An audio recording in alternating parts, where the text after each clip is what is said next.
Get the tattoo. I can curse, right? Is that? Yeah, I can curse, right? You can do whatever you want.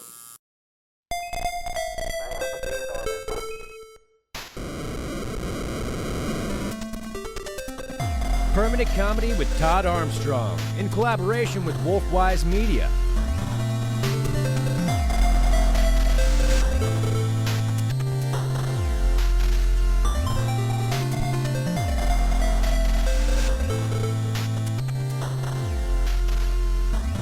Featuring Trevor Thorpe, Mitch Burrow, and in-studio guest, Ganja John.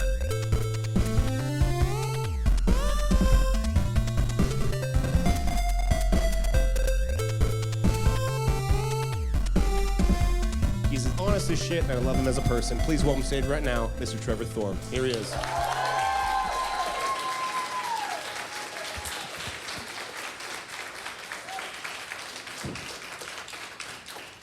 Speaking of things you make yourself, my beard looks like I say, yeah, brother, way too much, guys. That's how you know I live in a city where you can measure my maturity by the length of my beard. I am an aging metalhead. I am an aging metalhead, and I figured it out in a really, really weird way. I figured it out because I was listening to Slayer in a smart car. Yeah. Turns out I still like to fuck shit up, guys, just not the environment.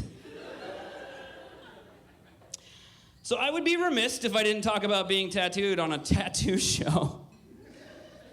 A lot of people, I have a lot of tattoos. Like, I have a lot of tattoos. And sometimes I forget it. People ask me, why do you have so many tattoos?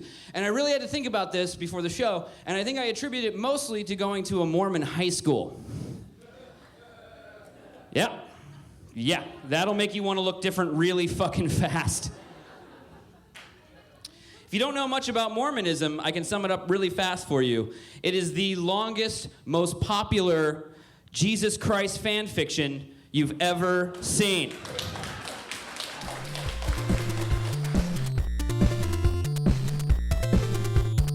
The very hilarious Mr. Mitch Burrow. Here he is, everybody.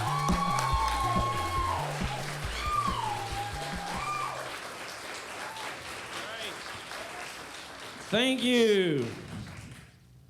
You look nice. Thank you. We're friends now. Yes. But just friends, all right? My girlfriend's here. Don't make it awkward, all right? I have a tattoo. I didn't really have any tattoo stories for the show. I have one tattoo on my back. It's from the Marine Corps. I know a lot of you are like, that doesn't look like the Marine Corps. Whatever.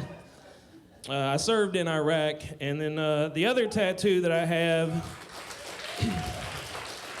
thanks. Yeah, I was 18 and had a GED, not a lot of options at that point, so. The other one I have is this beautiful key here on my wrist, which if you don't know what that is, it's a matching tattoo that goes to a locket that is on my girlfriend's wrist. Yeah. Because we decided together that when we broke up, we really wanted to regret it. So it's going good. I just bring this up because if you know anyone who's a veteran of war, take it easy on the questions, all right? Because going to war is not the hard part, right? Coming back is what's difficult. Because I know when I came back from Iraq, I got asked the same question all the time. Like, oh my God, Mitch, when you were in Iraq, did you ever shoot anybody? I was like, nah, man, relax. I was a helicopter mechanic. Oh, thank God you never killed anybody. Well, I never said I was a good helicopter mechanic, so.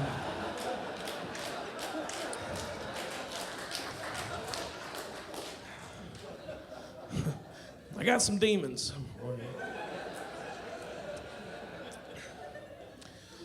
Did you ever go to Thailand? Oh, you missed out. Thailand is awesome. Thailand is amazing. Now look, when people go to Thailand and they have souls and things, they will lie to you about why it's so great, right? They'll tell you that they have beautiful beaches or the tourism is cool, but that's not true. Thailand has amazing strip clubs, and it's not like here in Portland where they just get completely naked and you can drink, unlike the state of Washington, which fucking sucks. They do magic tricks there, right? Like, they'll pull 40 yards of handkerchief out of a place handkerchiefs aren't supposed to be. Like, you can give them $1, they'll give you 4 quarters back. It's pretty crazy. But when I was in Thailand, I saw one of the craziest things I ever saw in my life. I saw a woman pull a live canary out of her area, right? Or her canaria, as I like to call it now.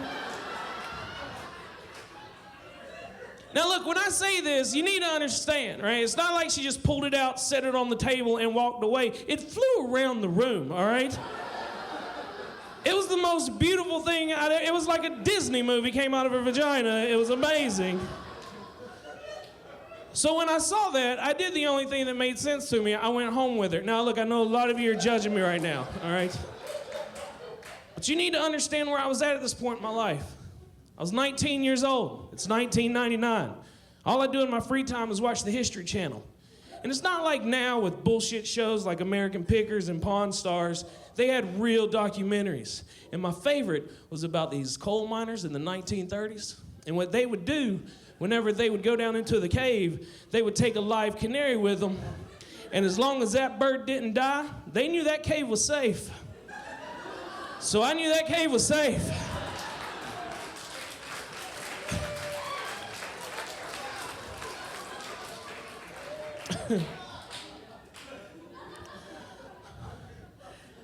Really glad my girlfriend's mom could be here for this show. That's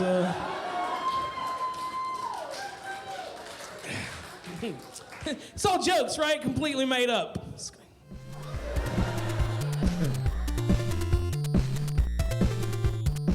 Please welcome to stage Mr. Gandhi John, everybody. Yes! Papa Squat, you handsome fuck. So, for those of you who can't see in the audience, John did walk out in a pair of Yeezys because he's a bad son of a bitch. And before I have bad priorities. No, bad priorities, son of a bitch. Fucking priorities. So the reason I brought you out is front to back, you've been completely involved in Portland comedy. I mean, for the past 3 years. I mean, you've been featured. Every Portland comedy that comes into town is almost like they want to hang out with you. What do you think is the core of Portland comedy? What do you think really makes Portland stand out and makes it unique?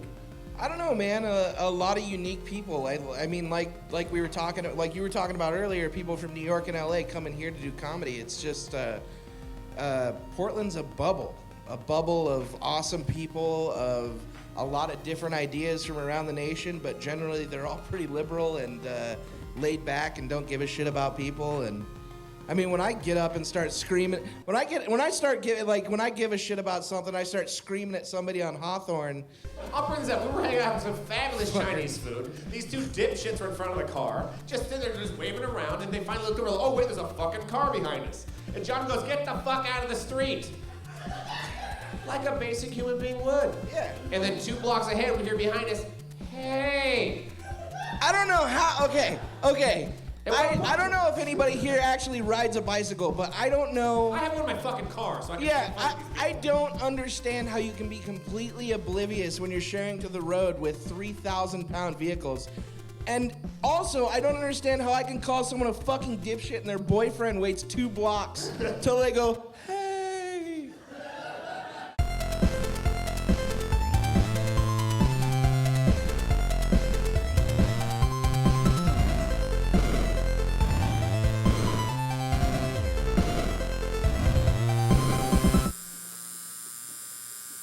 I can't fucking believe I'm doing this.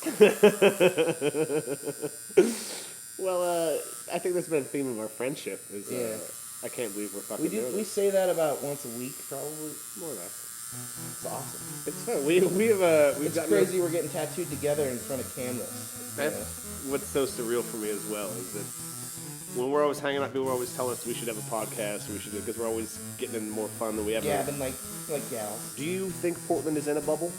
Absolutely. And what do you think that bubble is defined by? It's in kind of a racial bubble. It's in, I mean, everybody in this town wakes up at 10 o'clock, and half of us have jobs, you know? It's like a college dorm. Yeah, I mean, town. even I'm guilty of that, you know? I mean, I don't start work until it's nighttime, you know? Yeah. So, Do you think people come to Portland to avoid growing up, or just that there's Absolutely. not a call for it?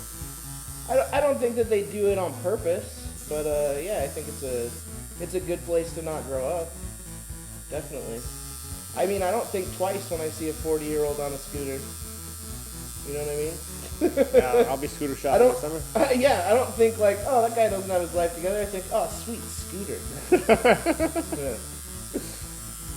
I mean, you were a huge foodie. You and your wife and me always love to eat. Like, we're foodies. I mean, that's my favorite part about Portland, hands down. Accessible, pretty affordable food.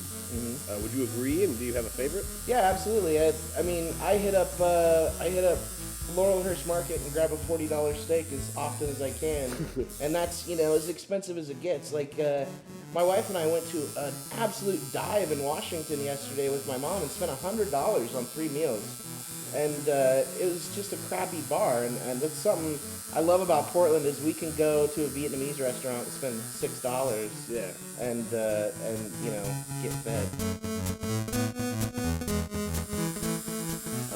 Do you think comics are hindered by pot, or do you think they're... No, I think it's a creative tool. Definitely, it's definitely a good thing. I know what it's like to be on a stage, and I think it's a good way to wind down. It's way better than alcohol. When it comes to pot legalization and being so vocal that it's not something to be prohibited, Yeah. do you see any consequences for you? I don't think that, you know, there's been times where I've always thought I'll never be able to get a regular job again, but my real name's kind of ungoogleable. My real name's John Hamm, Yeah. like the guy from Mad Men. So I don't know, man. I honestly don't. I don't think that anyone can blame me for using marijuana when I did and for the reasons I continue to. I mean, even my hardcore Christian anti-drug family, they can't deny that it's helped me. My parents can't deny that it helped me. You know, they weren't happy about it at first, but they know that it's much better than me being all doped out on opium or opioid painkillers or whatever. Yeah. It's fun to watch you calm for a second. I'm a very intense guy. This is calming me. This is reminding me of I don't want to say it's reminding me of being in the hospital, but it's reminding me of that sit down and taking the pain kind of thing. Yeah. Tolerance building. Yeah. That's the thing I love about you. You freak out the same way I do, where it's like you have such a long fuse, and then once it gets lit, it's like, what do you think causes that? What do you think causes me to go off like that? Yeah. I think that in my life I've become impatient of bullshit. Because I've come to terms with the fact that maybe I'm not gonna last that long. So I don't have time for people's bullshit, especially, you know, in friendships. Yeah. You know, I've eliminated people just, you know, because they're wasting my time. But, you know, I fly off the handle to my own detriment sometimes.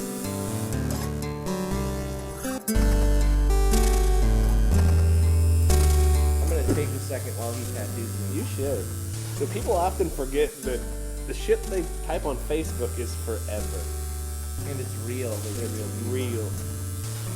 Now, do you think Facebook is the Matrix? I think people that get offended by stuff on Facebook, I mean, there's certain times you should be offended by things, you know? I think people who get offended by jokes are assholes. If you get offended by a joke, just shut up about it, you know? I really don't. I feel someone that has the right to be offended is taking a position of judgment of knowing what's right and wrong. Yeah, exactly. And it's just, you know, I don't pretend like I know everything, and neither should someone who judges me, you know? So now that you're tattooed, covered in bruises and skateboarding, you want to climb up trees and jump into the rivers this year? Maybe. You want to Maybe. climb like a monkey? I can climb like a monkey. Is that genetic to people born in Oregon, being able to climb trees and not be afraid of rain? Yeah. What the fuck it is? Yeah, we have to climb them for shelter. Why do we pretend it's tough to be here? I don't know, man. Cascadia is a different beast than the rest of the country. It's called Sissy, Alaska. We can't handle snow. We still like freedom and food. Yeah. Love our tattoos, though. Tattoos and our strip clubs. Really. Our mountain bikes. I swear, you and me getting more screaming matches with bike people than They your car. don't pay taxes. They don't pay taxes on the road. I pay taxes for my gasoline. You're gonna drive down my road and kick my car? Come on. I don't get it how, like, I've been a lifelong bike rider. Why you don't just go to the ride? I don't get that there's 300 fucking miles of bike path in Portland. I've never seen a bicyclist on one. Created and directed by Todd Armstrong, produced by Todd Armstrong and Dustin Erickson. Permanent Comedy with Todd Armstrong would not be possible without our supporters. Tattoo artists Joanne and Jerry Martian of Martian Arts Tattoo Studio on the corner of 33rd and Hawthorne in Portland, Oregon. Video recorded, edited, and animated by Wolfwise Media. Original pixel art by Anthony Justiniano. Audio recorded and mixed by Rowan Studios. Original music by Soda Vice Music. And I've been the Permanent Comedy announcer, Greg Nibbler. Thanks for watching this episode of Permanent Comedy with Todd Armstrong. Always enjoy the choices you make.